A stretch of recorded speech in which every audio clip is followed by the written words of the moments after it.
Hey, are you hungry? Well, you're in luck. Meat and Three is back for season 16. I'm Taylor Early, and we've got a whole new batch of reporters I am so excited to introduce you to. Hi, there. I'm Elizabeth Fisher. Asha McElroy. Sam Girardi. Jessica Gingrich. Hannah from Wisconsin. I'm a swing dancing audio engineer. I am a future registered dietitian nutritionist. I'm from New York, and I love rice and beans. My favorite food of all time is a shrimp burrito. I love watermelon. We've also got a bonus podcast for you called Behind the Internship. 3 of our reporters will take you along to show how they developed stories for this very show, Meat and Three. Hi, I'm Danielle Flitter, a plant-based chef from Philadelphia, living in Mexico City. I'm Sophia Hooper. I'm a bartender based in Portland, Maine. My name is Addison Austin Liu. I am a chef and food journalist from Salt Lake City, Utah, and my favorite food is Peruvian. Rice and beans. Hand-drawn noodle soup. So tune in to enjoy a square meal for your ears. And I hope you saved a little room for dessert. This episode is proudly supported by LMT, the hospitality industry's preferred source for tabletop and more. Learn more at lmtprovisions.com. This week on Meat and Three, it's our season 4 finale, and we're sharing some of our greatest kitchen joys. Maybe most people consider making it too much work or too messy, but this is the food that's worth the work and worth the wait. You always know where the thing is because you put it away the right way the first time. You just sort of stand there and, with your hand on your hip and one leg outstretched, glass of wine in your hand, staring into the refrigerator going, okay, speak to me. Oh yeah, what are you doing with the celery tonight? I'm making a simple syrup for a gin cocktail with the celery. And I also found a recipe for a celery soup that's going to use up the celery and the potatoes and some of that dill that we still have hanging out in there. Tune in and be inspired to find the joy in your kitchen. And don't forget to subscribe to Meat and Three wherever you listen to podcasts.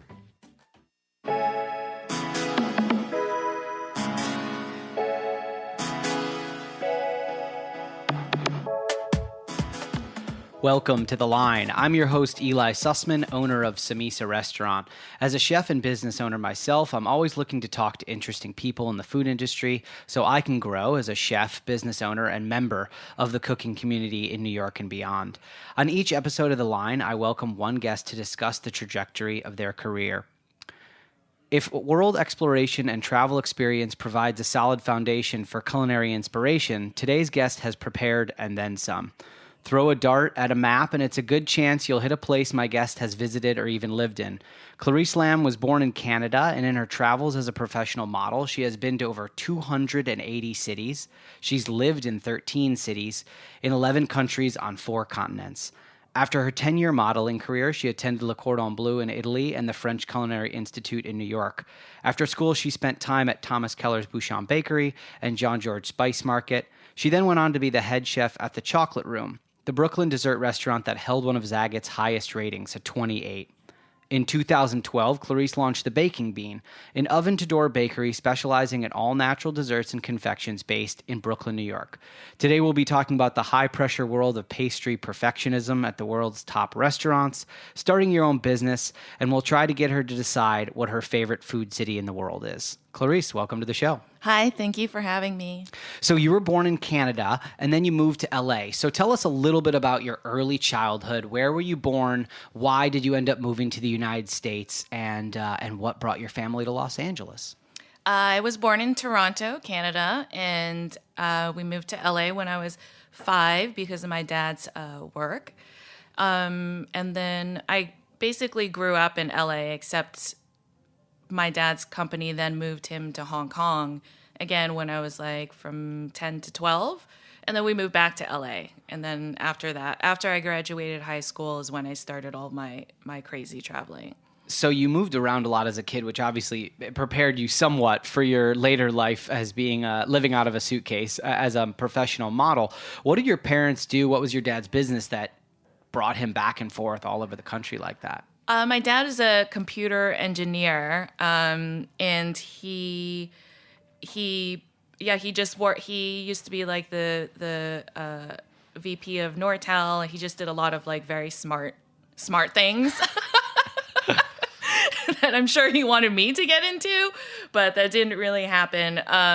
My mom's side of the family, especially my grandmother, was super into food. Like my mom's side of the family is from Hong Kong, but she loved all things like French and like European and like the stinkiest cheeses ever and like the most expensive foods ever. Not even like because it was expensive, but she just had really, really good taste. So I think that's how I initially got introduced as a young child into good food. Toronto's a really great food city now. I don't know about when you were growing up. LA also a great food city now, but I am willing to go on record as saying even 10, 15 years ago, not considered like one of the top food cities in the United States.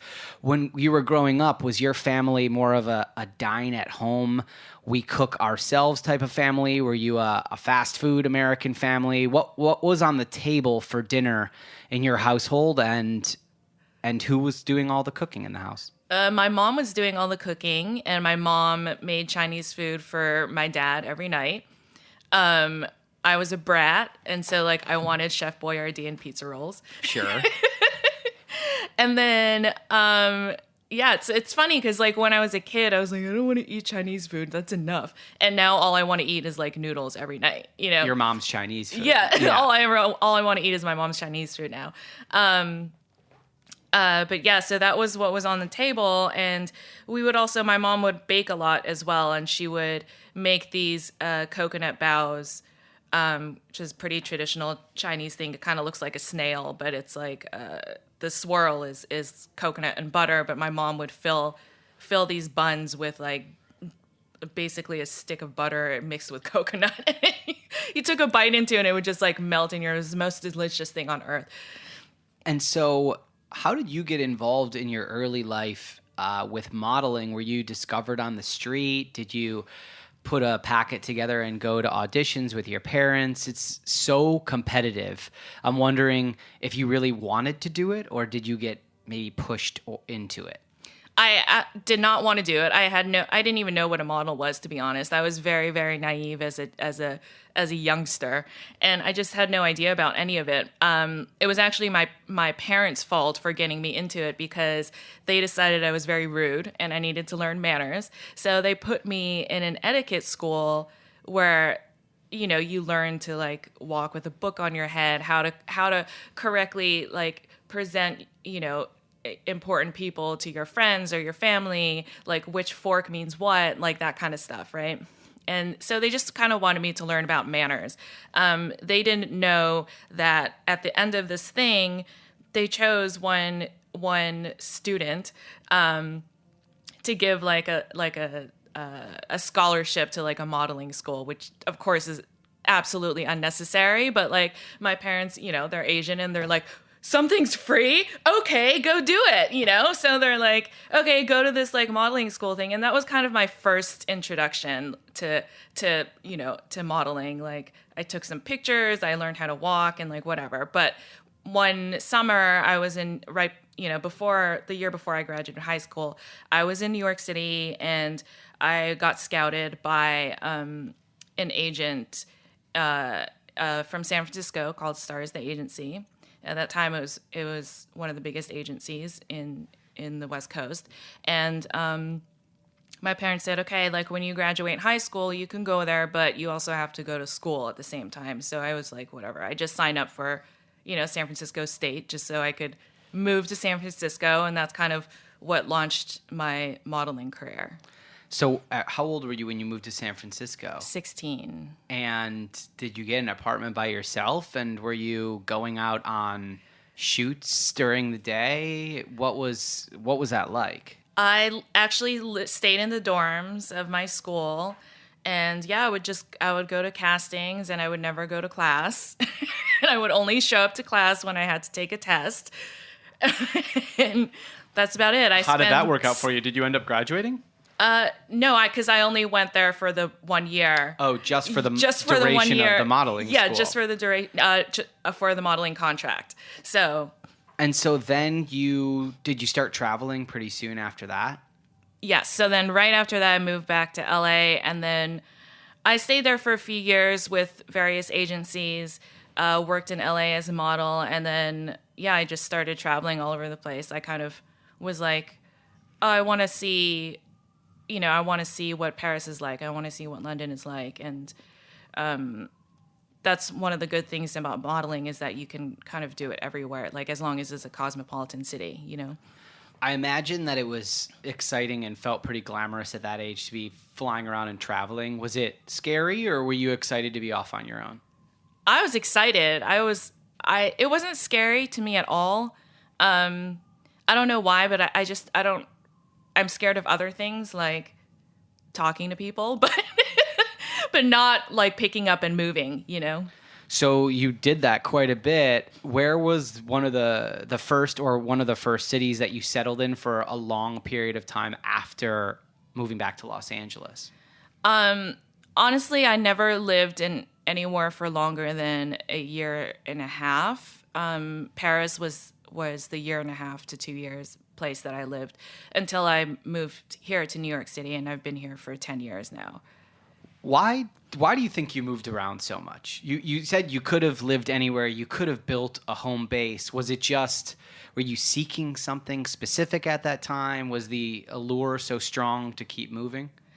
I just think for me it was exciting. I've always had like a desire. I traveled so much as a kid with my parents, so I was brought up like that.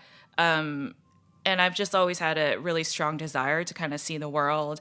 And every time I moved, it was like a rush of adrenaline to like kind of figure out like, it was like a puzzle kind of to me, it was like figuring out the like quirks of each city and like, and, trying to learn new languages and meeting new people. And like, you have the whole world available to you. For me, it was like, why would I just want to stay in one place? If I can do it, then I should do it.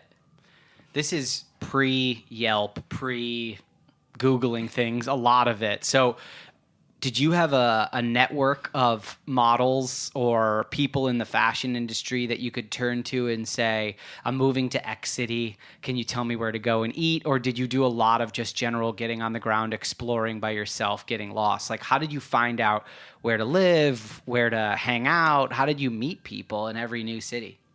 That's actually a really good question. I couldn't even tell you. I did not know anyone whenever I moved around. I just would meet people like going to agency parties or, whatever events. I would meet people that way.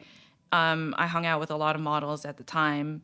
Sometimes I would go take language courses and I would meet some people there.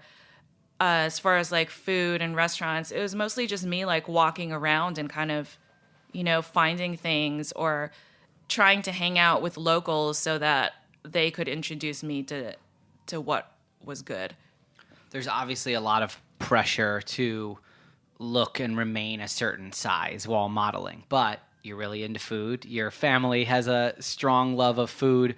Was there ever any pushback? Was there any self-imposed strictness about being in Paris and, not indulging? Or did you go out and be able to eat whatever you wanted in every city throughout your career?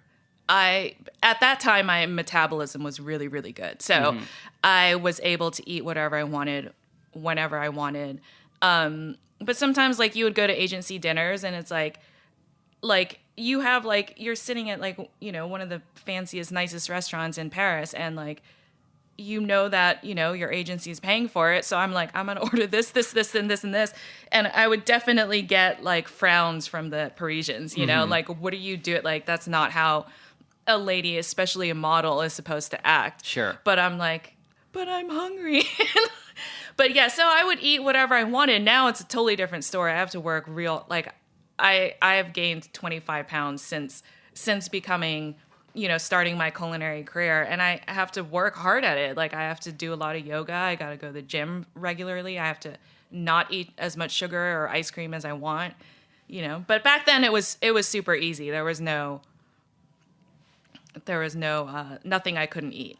I'm not going to ask you to rank your top 10 favorite cities because you've been to 10 times as many cities as most people visit in their life. But I do want you to just select a couple highlights, a couple places that really stick out in your mind as being formidable in your culinary pursuits, and maybe a city or two that provided an inkling of what would happen later. Besides Paris, it's kind of obvious. People get inspired by food in Paris all the time. Was there anywhere else that spoke to you that now that you have your own business and you've worked in food for such a long time that you said, oh, in that city, that was really something spoke to me?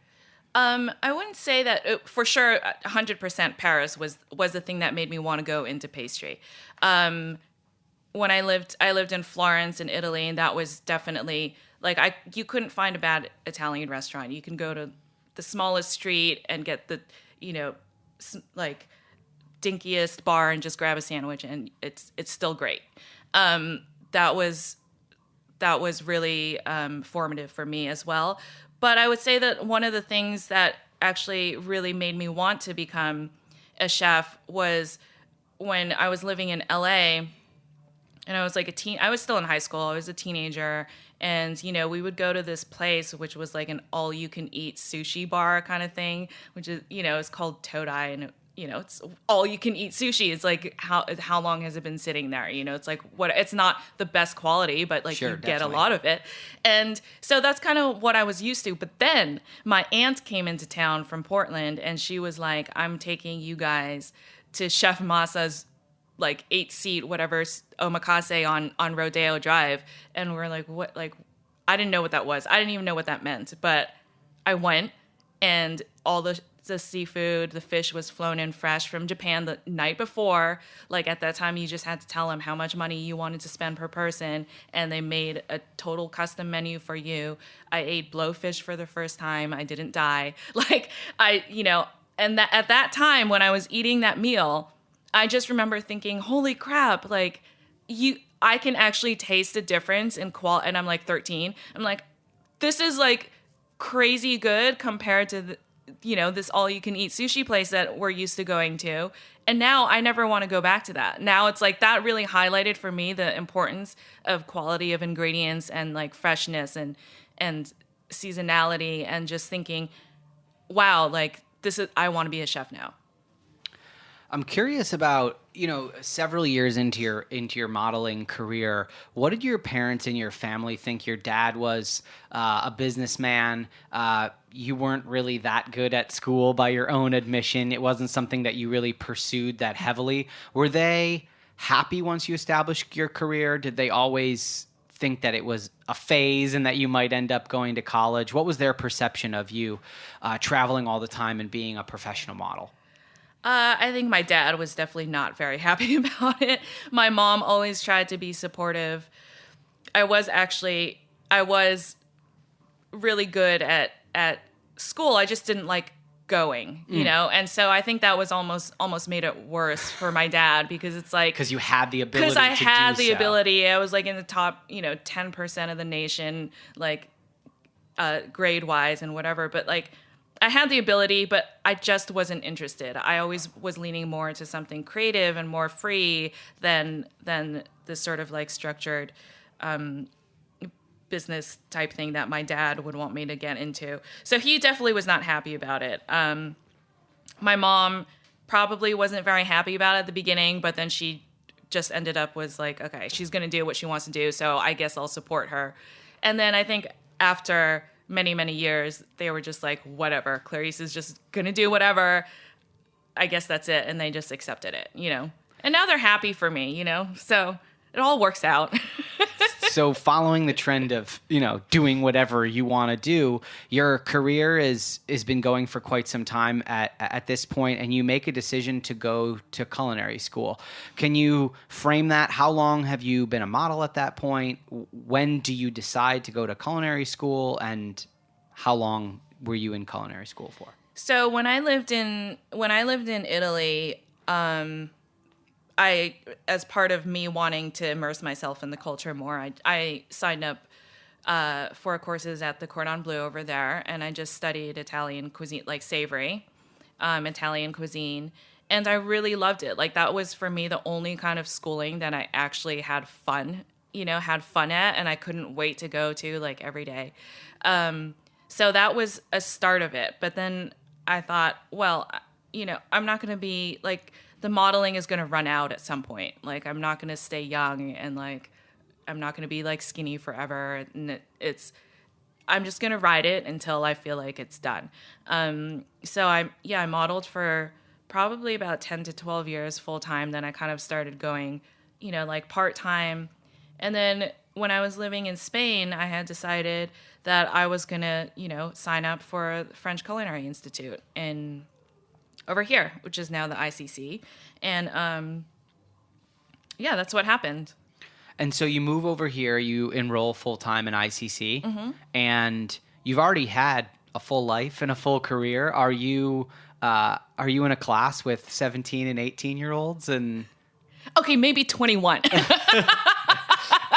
Yes, I was. And what was their perception of you? And did you feel like you had more or less to prove? Like, you had already had a full successful career doing something, you were switching careers. Did you feel intimidated at any point, or were you just ready to kind of take on this new challenge? Not super intimidated in school. I definitely felt like everyone was younger than me, but I also remember in class we had one woman, and she was in her 60s, and she was like badass and like really, it's like she was finished all of her careers, and she wanted to do this for fun, and I thought that was super cool too. So in my particular class, we had a pretty good range of, an age range of students. So I didn't feel intimidated in class at all. I think it was more like when I first got into the kitchen is when I kind of started feeling intimidated.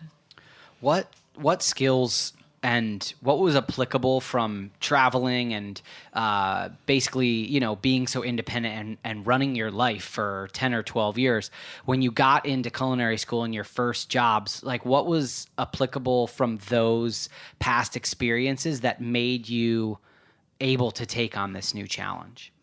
I would say definitely like I developed a very strong head on my shoulders from modeling and traveling. I became very adaptable because of all of the places that I've lived. And so, and very like disciplined as well. So I was able to just sort of listen to whatever the chef said and just kind of do it. And then, and not feel insulted or like my ego was bruised if somebody was yelling at me or if I didn't do something correctly. I was like judged for like my whole life on the stupidest things, So it's like, I didn't care. Like, I just kind of let any sort of like insult or whatever roll off my back. And I would just try to listen to what they were actually saying. Yeah, I changed careers as well. I got into food late, and I didn't go to culinary school, but I remember the first day that I started cooking in New York, and I was older than most of the other people at the restaurant. I was very intimidated. I mean, I felt that I knew how to chop vegetables, but I was still scared, right? So can you walk us through what your first day on the line was? Was it at Thomas Keller's restaurant? Was it somewhere else? What was that first day like? If you remember, what did they have you do? And what did it feel like when you'd finished culinary school and you'd also gone to culinary school abroad, when you were actually in the mix? What did it feel like for that first time? It felt nuts. My first job was at Spice Market. And it's sort of like, for me, it was sort of like learning a new language. You can learn, French for like 7 years in school or high school or whatever, but then you don't actually get it until you move to France. You know what I mean? It's like, I went to culinary school, you think you get it, but you're not working with like 80 quart Hobarts. You're not working with like, you have to get your dessert out in 3 minutes or less. Like, you're not working with all these different kind of, I didn't even know that a Cambro was called a Cambro. Like, I was like, what do you call this thing? I'm like, I was so lost and so like stupid. I really had no idea. And so I just had to learn everything. And I'm sure that I probably came off as not the brightest, bulb in the shack, but I think I learned very, very quickly. But I think that even if you go to culinary school, you're not necessarily prepared to go like right out into the workforce for what's about to happen. We're going to take a quick break, and when we come back, we're going to talk more about jobs in New York and, of course, you going off on your own and forming your own company. Stick with us here on The Line. We'll be right back. That you can never just live the way you wish. This episode is proudly supported by LMT, the hospitality industry's preferred partner for sourcing tabletop supplies. From their New York City headquarters, LMT provides expertise and uniquely curated products for restaurants and hotels nationwide. Whether it's dinnerware, glassware, and cutlery, to small wares and equipment, LMT's approach to tasteful design and product knowledge is simply unmatched.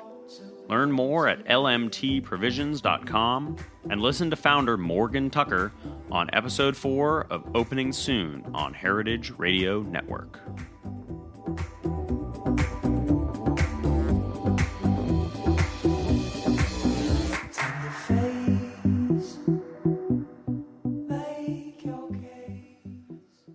Welcome back to The Line here on Heritage Radio. I'm your host, Eli Sussman, and today I'm joined by Chef Clarice Lam. She was born in Canada and went on to a long modeling career where she spent many years traveling the globe. And while she was in Italy, she went to the French Culinary Institute and she became super interested in food and baking. And she went on to move to New York and go to culinary school here. And right before the break, we were talking about your first job at Spice Market, Jean-Georges restaurant. You didn't really know what you were doing, but you're excited. You were there. It was a fresh new career for you. How long did you spend at Spice Market? And then where did you move on from there? I was very excited. I loved working the line. I loved I just love kind of working under pressure. That's my jam. But I was there for like a year. They started cutting back on our hours. So I wanted to find a second kind of part-time job. And I got one at the chocolate room. And eventually they offered me a position of head chef. So I decided to take it. So I left Spice Market, went to the chocolate room as the head chef, and then eventually from that I became the executive chef, and I was running both locations. So what is the chocolate room? For those that aren't familiar with it, talk a little bit about what the setup is and the locations and who was on staff and what your role there was. So the chocolate room, it's a Brooklyn-based dessert restaurant. There's one in Park Slope on Fifth Avenue, and there's one on Court Street in Cobble Hill. And we just make all-natural desserts, and everything has to do with chocolate. There's chocolate confections. We also made ice cream. We do plated desserts, chocolate cakes, coffee, whatever, wine also. So it was coffee, wine, and all of the chocolate. And it's only dessert, right? There's no savory on the menu. Like, you can't go in and get a piece of chicken. No, there's no savory. Okay. It's only dessert. Right. Yeah. And so what are the hours? Is it only open from like 9 to 11 o'clock at night or something like that? Is the expectation that people come in there for dessert after going somewhere else? What was the clientele like? Yes, I believe the hours were something like that. Like, I believe that we opened around 11, though, a little bit later. So 11 to probably 11, I think. Mm-hmm. But I wouldn't be there all day. I actually had very, very good hours there. There were a lot of people that would come after dinner time, get their chocolate cake. I made like a weekly special plated dessert. People would call in to find out what the special is. And, they'd come in for a glass of wine, some chocolate desserts. They come in and buy chocolate bonbons, get their ice cream sundaes. So there was a retail component as well? You could come in and just buy a piece of cake and then leave? Or, yes. Okay.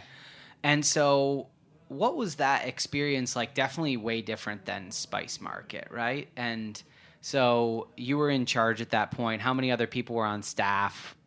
What was a normal day like for you there?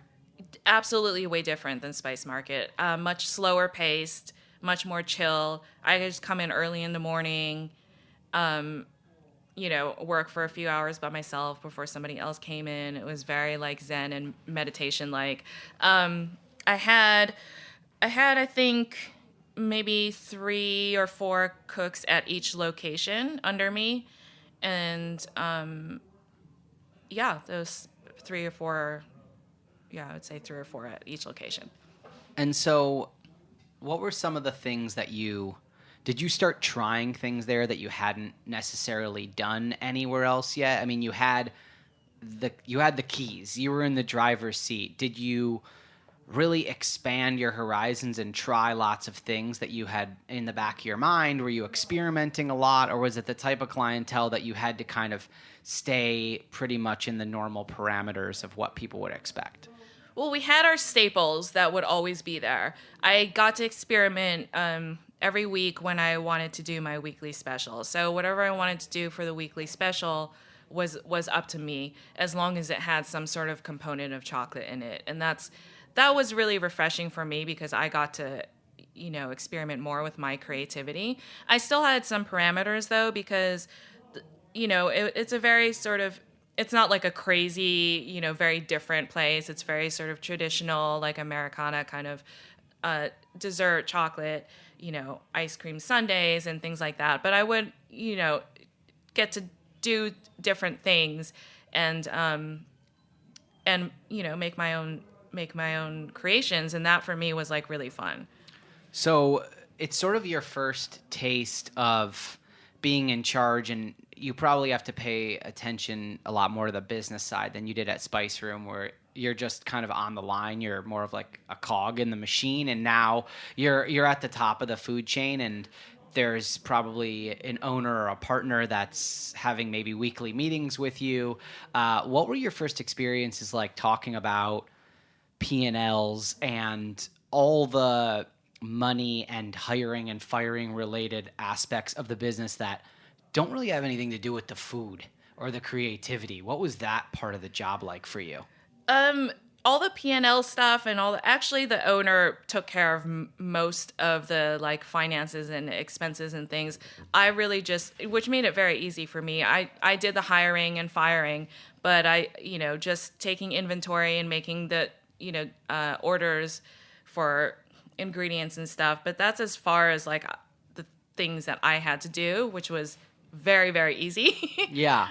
So when you went off on your own in 2012, there must have been some shockers to starting your own business and going out on your own. So first off, why go out on your own, and what was that like to try to start building your own business from scratch? I actually had no intention of going. That thought didn't even occur to me. I was working in the chocolate room. I was very happy. It was an, easy but still challenging job. I was very comfortable. Like I had my free time. I made my own schedule. As long as I got my work done, everything was great. I had no intention of going out on my own. But my friends, would come by and they'd be like, Clarice, you're really talented. Like, you should try to do some more stuff on your own. And I'm like, what do you mean? And, one of my friends suggested that she actually like worked in PR, and she was like, just do me a favor and, just come up with some menu of something that if it was your own business, treats that you would make. Give me 10 sample boxes and I'm just going to send it out for you and we'll see what happens. And then that's what happened. So I did that. I came up with a menu in like 20 minutes. I had my sister help me put together a website real quick. I just made, a small sample box with, I think there were 4 things in it.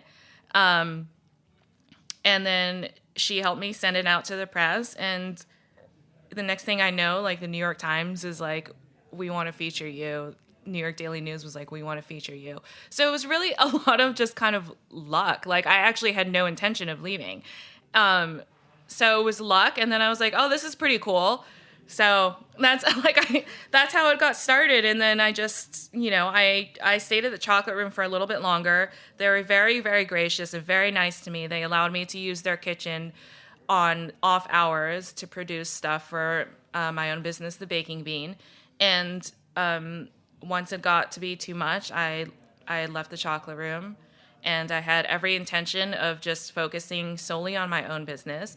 But then a friend of mine was leaving Bouchon Bakery, and she's like, they're looking for a new team leader for the viennoiserie department. Are you interested? And I'm like, well, I don't know that much about viennoiserie. Like, I would love to learn from... I don't even know what that is. What is that? It's the type of pastry that is like laminated dough. So it's like croissants, and then it's like brioche and that kind of stuff. I didn't have any experience making that or producing that. So I was like, well, what better place to learn than from, Thomas Keller? So I like went in for the, trail or whatever, and I got the job. And so I was like, okay, I guess I'll just do this now and then still do the baking bean part-time. And then I was there until I was working like 80 to 100 hours a week. I'm like, I can't do this anymore. And that's when I moved on to just my own full-time. So what year was it that you went full-time baking bean? Full-time baking bean, probably 2014, I would say. What did that feel like when you were fully out on your own? You're your own boss, master of your own destiny, no clock to punch. I mean, even at the chocolate room, when your hours were good, you're working for somebody else. Yes. Now you've got your whole life. It's all what you say goes, but you still have a business that you need to run. And it seems like you kind of didn't even really necessarily want to start the business. So now that you have it in 2014, where do you go with it? It was very nerve-wracking, actually. It's very fulfilling and satisfying that you have your own business and you're your own boss, and everything you have is what you own.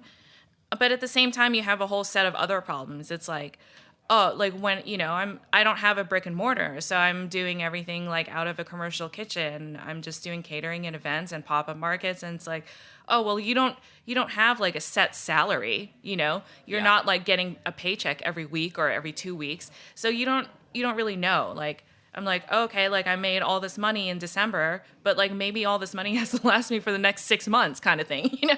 So that's the part that was a little bit like scary for me, and just not like, even when you're the boss at a restaurant for somebody else, it's just completely different than when you run your own business, because I'm trying to do something this way, and I don't know half the time like how to get there.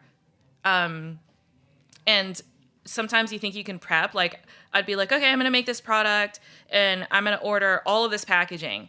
And then you order all this 10,000 boxes for packaging, and then nobody cares about that product. So now you're stuck with like 10,000 boxes, chocolate boxes in your U-Haul storage in Park Slope, So it's like, now then I just realized, okay, like I really have to like calm myself down and kind of just learn as you go. So if I think I'm going to do something, I'm just going to do it, and I'm going to see if it works. And then when it does work, at the very last minute, you figure everything else out. So do you do pop-ups besides catering and, events that someone specifically calls you to bring you in? How do you get the word out about Baking Bean? How do you connect with customers? Do you do holiday markets? Where do you sell your stuff? I started, initially I started doing Smorgasburg. Mm-hmm. I was at Smorgasburg for I think 3 or 4 years. And then I stopped doing Smorgasburg, and then I've been doing like more urban space markets. I started doing urban space markets. So every year we're at Columbus Circle Holiday Market. This year I'm also doing the Bryant Park Winter Village. So I'll have no hairs in January. And but those are the primary markets that we do. I also did a lot of other smaller markets, several years ago, and then I kind of just got tired of it, and now the only markets I'll do are going to be the holiday markets, because that's my prime time. That's when everyone wants to eat chocolate. That's when everyone wants to eat desserts. It's when everyone wants to get fat so they can stay warm and drink hot chocolate, So I'm trying to work smarter and not harder. What are the ways that you hustle for your business. There's so many people in New York that have either the dream of doing what you've done, or it is like you had, it was like their side thing for a little while. So I'm curious, how do you get clients? How do you retain clients? And what are some ways that you found success to connect with people in New York that might have like allegiances to we don't have to name them, but sort of like a big box bakery, and you say, if I could only have a shot to get into XYZ, how do you connect with those people? So basically, what's your customer strategy? This is gonna sound really stupid, but I don't really have one. Like honestly, when I started the Baking Bean, the a lot of the press that I got did all of the work for me, and I've been able to keep all of that clientele, and then just going, doing event markets like Smorgasburg or Columbus Circle. Like I would be there every time. I would be there every day. When I first did the Columbus Circle holiday market, I would literally stand in the booth because I wanted to be the face. I wanted to meet all of my customers. I wanted to, network and just talk to people and whatever. I would work the booth every day and then go into the kitchen at 4:00 until midnight every night, So I'd be working almost 20 hours a day for like the last 2 months of every year. And that's just what I did. And now it's like I don't have that enough time where I can do that, but I've been able to retain all of my clients. A lot of people find us. We have wholesale accounts too. And then when we have retail shops that sell our products, then people will contact us through that. I've gotten a lot of like recognition and stuff from like I was on a couple of food challenge shows, on like Food Network. Yeah, did you find those to be helpful for the business? They were very helpful, very, very helpful. Because you were on Beat Bobby Flay and... Yeah, I was on Sweet Genius. I was also on Beat Bobby Flay and then Beat Bobby Flay Revenge. And I can always tell when it airs because all of a sudden like my follower count will go up by like 1 million. And then I also get a lot of emails and I get a lot of like DMs saying, oh, we just saw you, like we love you. And then people will like order products just from like watching those shows. So, that's awesome. So it does a huge amount of marketing for you. It does. To be on those programs. So do you have a commercial kitchen space, and does it operate 7 days a week to do all the production that you need, or does it really just scale up more towards the holidays now? It definitely. I have a commercial kitchen space. It's in Industry City in Brooklyn. It definitely scales up more during the holiday season. It's usually just me and my sous chef, who also handles all of our wholesale accounts, does all the emailing for me and everything. And I just hired 2 more cooks, so now there's 4 of us in the kitchen. But yeah, and I still make my own deliveries.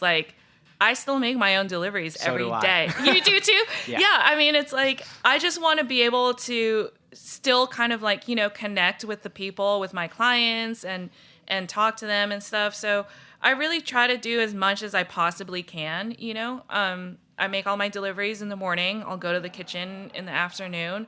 I'll work there until midnight, and then it starts all over again. Yeah, there's something about finding the balance between being the touch point, like every day you're there and you are interfacing with your clients. But I think you said I want to work smarter. Yes. And part of it is not just working harder and putting in 20 hours a day. There's a way to put in 12 smart hours instead of 20 hard hours, and maybe get the same amount accomplished. Absolutely. And I have felt like part of that is just as the years go on, you learn more and you make mistakes, like you said, with the boxes or whatever it might be, and you learn from them. Besides just making mistakes and correcting them and having good months, is there someone that you talk to, a mentor, could be in culinary, could be outside of the realm, who you look to when you have advice about your business and just being a person who doesn't have that many people that you have to interact with every single day? Who do you go to ask questions? I actually ask my sous chef for a lot of opinions. I'll talk to my parents about it. I'll ask my mom. I'll ask my dad. Mostly whatever my dad says, I do the opposite. It's a good strategy if it works for My you. dad is a very successful businessman, but like not in this kind of field. So it's like the way that his mind works is literally like the opposite of like what I should do, you know? Yeah.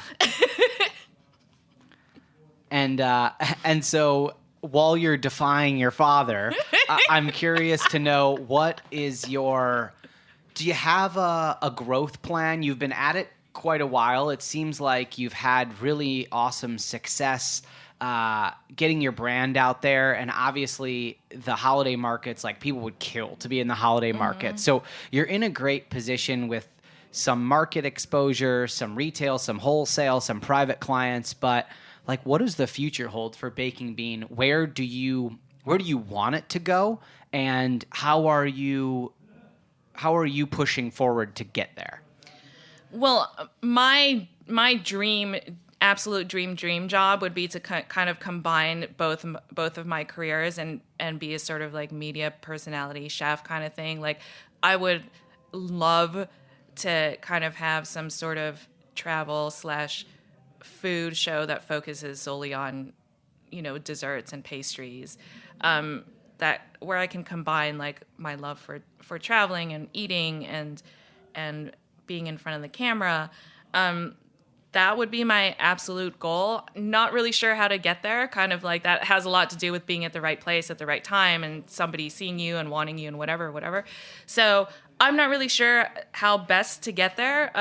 As far as like the Baking Bean growth, that's a really hard question for me because I don't think that it's the right time in today's economy, and especially in New York City, for me to personally be like getting a brick and mortar. The overhead is just too high. Sure. My price point is too low. I'd have to sell like 50,000 s'mores a day. You know, like it just doesn't make sense. And I would have to be like a slave to my work. And I don't want to lose passion for my work. I want to have quality of life. So for me right now, how I have it is perfect, but I do want growth. So this year, what I have done is I've taken on the extra market, right? Like Bryant Park, it's now, you know, about 2.5 months plus Columbus Circle, because usually I just do Columbus Circle. So now, I don't know, I guess I'll do them both, like lose my mind, but see, you know, if that leads to any other opportunities and kind of just trust that I'm going in the right direction.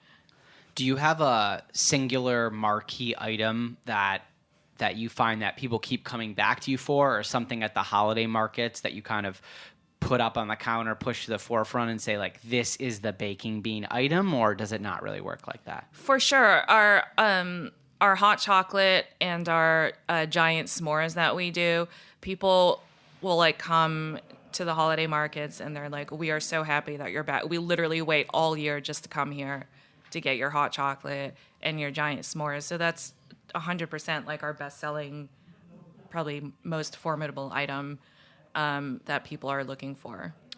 You went to culinary school, you've worked in professional kitchens, and now you run your own business. Somebody comes to you and they say, I've got a business idea. Do you suggest to them to go to culinary school? Do you suggest to them to just go straight into a restaurant and start getting professional experience, or something else entirely? I don't think culinary school is necessary. I mean, like in Europe, they don't go to culinary school. You know, they start working in the kitchen at like 14 or 13 as a dishwasher and they move their way up. So it's definitely not necessary. I think that it's more about the idea that you have for your business and how much passion you have for it. Because that's really what's gonna make it or break it.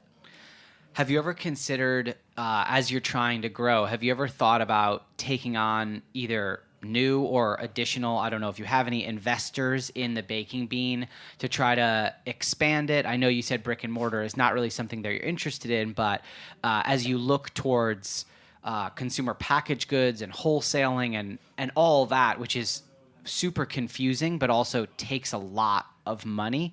Is that something that you're exploring or interested in doing, or do you like being a sort of a New York centric market focused company right now?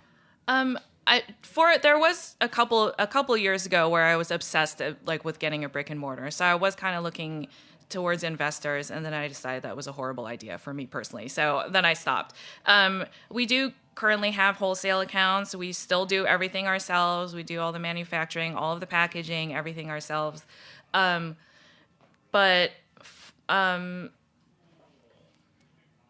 yeah, I don't know. Like, I don't know where else to go from here. You know, I'm just trying to drum up as much business and be in as many shops and stuff as I can. And it's worked out for me so far, just kind of believing in it and going in the direction without trying to think too hard about like what to do next. So I'm hoping.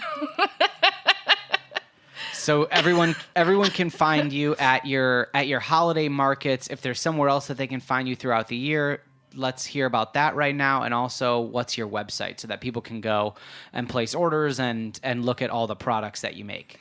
The website is www.bakingbean.com. We'll be at Bryant Park, Winter Village from October 31st through January 5th. We're at Columbus Circle Holiday Market from December 4th to December 24th. The rest of the year, you can find us at here in Williamsburg at Campbell Cheese and Grocery. We're at Murray's Cheese. We're at the Museum of the Moving Image. You can find Murray's probably carries the most of our products out of everybody. Last but not least, what's your favorite food city in the world? Can you decide?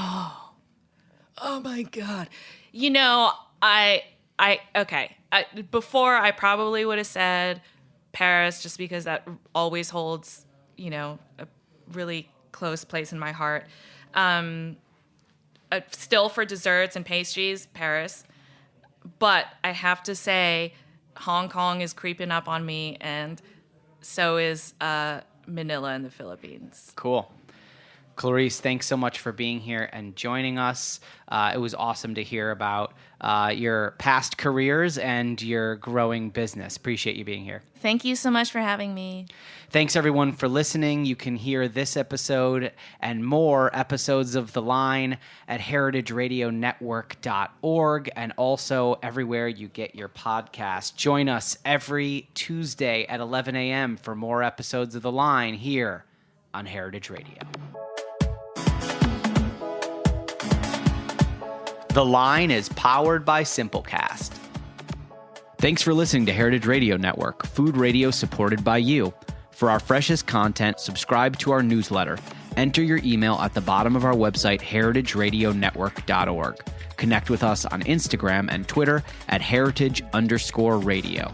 You can also find us at facebook.com/Heritage Radio Network. Heritage Radio Network is a nonprofit organization driving conversations to make the world a better, fairer, more delicious place. And we couldn't do it without support from listeners just like you. Want to be a part of the food world's most innovative community? Subscribe to the shows you like, tell your friends, and please join the HRN family by becoming a member. Just click on the beating heart at the top right of our homepage. Thanks for listening.